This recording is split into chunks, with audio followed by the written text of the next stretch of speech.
नमस्कार दोस्तों, स्वागत है आपका अपने ही यूट्यूब चैनल नित्या स्टडी पॉइंट में। दोस्तों, आज की वीडियो में हम आपको आचार्य हजारी प्रसाद द्विवेदी जी का जीवन परिचय बताने जा रहे हैं, जो कि यूपी बोर्ड एग्जाम 2021 के लिए बहुत ही महत्वपूर्ण जीवन परिचय है। तो वीडियो में लास्ट तक जरूर बने रहें और वीडियो को पूरा देखें। तो ये जो आचार्य हजारी प्रसाद द्विवेदी जी का जीवन परिचय है वो 2011 से 2020 तक लगातार बोर्ड एग्जाम में पूछा जा रहा है। तो इस बार भी इसके आने की बहुत ही संभावना है। तो आप इसको आचार्य हजारी प्रसाद द्विवेदी जी का जीवन परिचय जरूर से जरूर तैयार कर लें। तो स्टार्ट करते हैं। सबसे पहले हेडिंग है हमारी जीवन परिचय।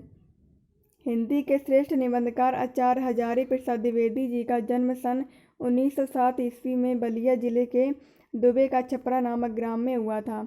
इनके पिता श्री अनमोल द्विवेदी ज्योतिष और संस्कृत के प्रकांड विद्वान थे, अतः इन्हें ज्योतिष और संस्कृत की शिक्षा उत्तराधिकार में प्राप्त हुई। काशी जाकर इन्होंने संस्कृत साहित्य और ज्योतिष का उच्च स्तरीय ज्ञान प्राप्त किया। इनकी प्रतिभा का विशेष विकास विश्वविख्यात संस्थान शांति निकेतन में हुआ।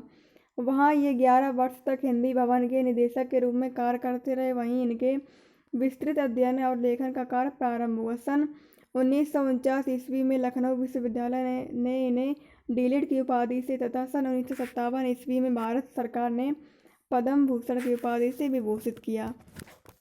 इन्होंने काशी हिंदू विश्वविद्यालय और पंजाब विश्वविद्यालय में हिंदी विभाग के अध्यक्ष पद पर कार्य किया तथा उत्तर प्रदेश सरकार की हिंदी ग्रंथ अकादमी के अध्यक्ष रहे। तत्पश्चात ये हिंदी साहित्य सम्मेलन प्रयाग के सभापति भी रहे। 19 मई 1979 ईस्वी को यह वयोवृद्ध साहित्यकार रुग्णता के कारण स्वर्ग सिधार गया।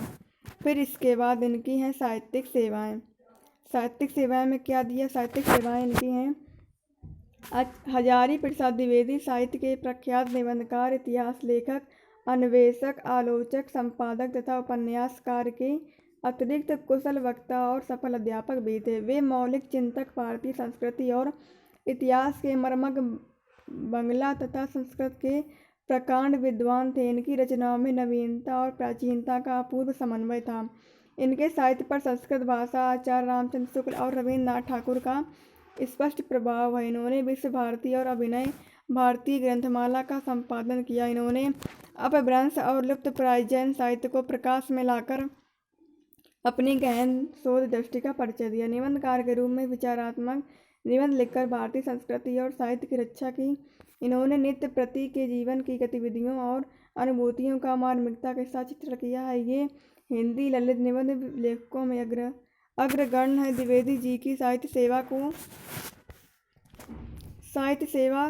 को डीलिट, पद्म भूषण और मंगला प्रसाद पारितोषिक से सम्मानित किया गया। आलोचक के रूप में द्विवेदी जी ने हिंदी साहित्य के इतिहास पर नवीन दृष्टि से विचार किया। इन्होंने हिंदी साहित्य का आदिकाल से नवीन सामग्री के आधार पर शोधपरक विश्लेषण प्रस्तुत किया। सूर्य साहित्य पर इन्होंने भावपूर्ण आलोचना प्रस्तुत की।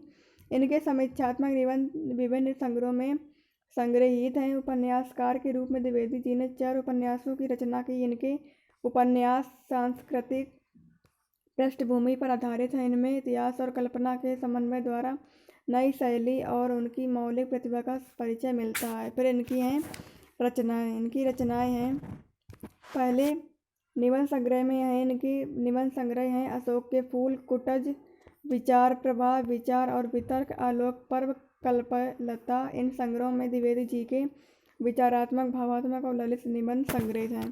फिर इसके बाद है आलोचना साहित्य।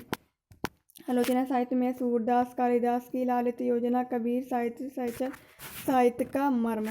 फिर इसके बाद इतिहास, हिंदी साहित्य की भूमिका, हिंदी साहित्य का आदिकाल, हिंदी साहित्य।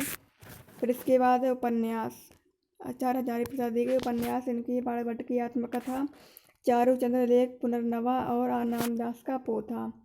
फिर इनके संपादन इन्होंने किस चीज़ का किया? नाथ सिद्धों की बानियाँ, संक्षिप्त, पृथ्वीराज रासो, संदेश रासक। इन ग्रंथों में लेखक जी शोध कला और संपादन कला के दर्शन होते हैं। फिर इसके बाद है अनुदित रचनाएं, प्रबंध, चिंतामणि, पुरातन प्रबंध संग्रह, प्रबंध कोश, विश्व परिचय, लाल कनेर, मेरा बचपन आदि। फिर इनकी है भाषा शैली।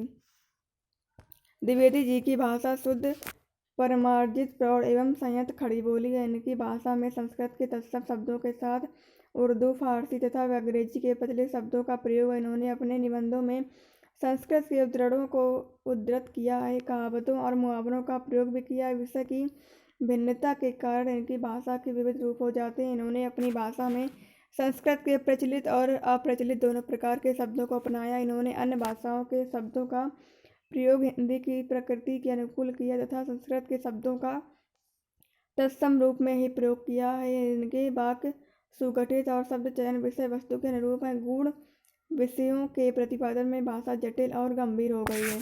तो दोस्तों, आज के वीडियो में हमने आपको आचार्य हजारी प्रसाद द्विवेदी जी का जीवन परिचय बताया, जो कि यूपी बोर्ड एग्जाम में हर साल जरूर 2011 से हर साल जरूर पूछा जा रहा है। 2011 से 2020 तक लगातार पूछा जा रहा है। तो इस बार भी यूपी बोर्ड एग्जाम 2021 में इसके आने की बहुत संभावना है। तो दोस्तों, आप लोग इस निबंध को, इस जीवन परिचय को जरूर तैयार कर लें।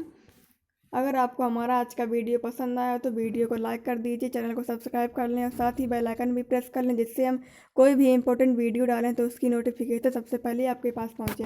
तो मिलते हैं नेक्स्ट वीडियो में। Thanks for watching video.